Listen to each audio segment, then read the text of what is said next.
All right. I have to admit that I'm a little sad today. Sad that on what would have been the 82nd birthday of Martin Luther King Jr., we even have to be here. That's right.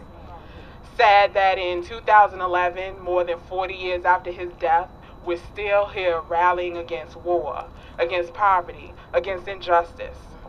Sad that today also marks the 20th anniversary of the first U.S. war against Iraq, and that in those 20 years, war and sanctions have cost the lives of more than 100,000 Iraqis and more than 100,000 Americans. I'm saddened by the fact that for as much as things change, they stay the same. Today, as in 1967, when King, gave his Beyond Vietnam speech, our government continues to spend trillions on war and occupation while doing little to nothing on the domestic issues of education, jobs, housing, healthcare. Okay. As of today, our government has spent over $1 trillion on the war in Iraq and Afghanistan, while at least 9% of our population struggles with unemployment, myself included. Our so-called elected officials told us that our country cannot afford to finance a universal health care system that would ensure all people would enjoy the very basic human right of being cared for when they're sick. Yet they can somehow find the money to send our brothers, sisters, mothers, fathers, cousins, aunts, etc., thousands of miles overseas to die. Our officials told us that there was no money to fund public education and that students would have to shoulder more the burden of the cost of a college education by cutting funds to public universities and raising tuition.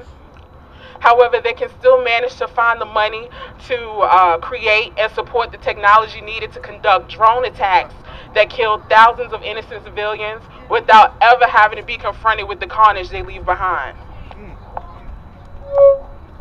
But these facts should not discourage us. That's right. They should not cause us to throw up our hands and allow those who profit from war and oppression to win. That's right. What we need now is not to retreat, but to organize and to mobilize as workers, as students, as parents, as global citizens, as people who want to leave this world better than the way we found it. Say so. That is why I would like to invite all of you to a couple of very important mobilizations happening this year. On Saturday, March 19th, the 8th anniversary of the U.S. invasion of Iraq, the defenders will be holding a teach-in so that people can come together and learn about the issues of war, occupation, and how they affect people overseas and here at home. Also, on April 9th, in New York City, a mass rally will be held to demand the government stop the wars in Iraq, Afghanistan, Pakistan, Yemen, Somalia, and end the sanctions and threats of war against North Korea and Iran. We say, bring the troops home now. We say, bring the war dollars home now.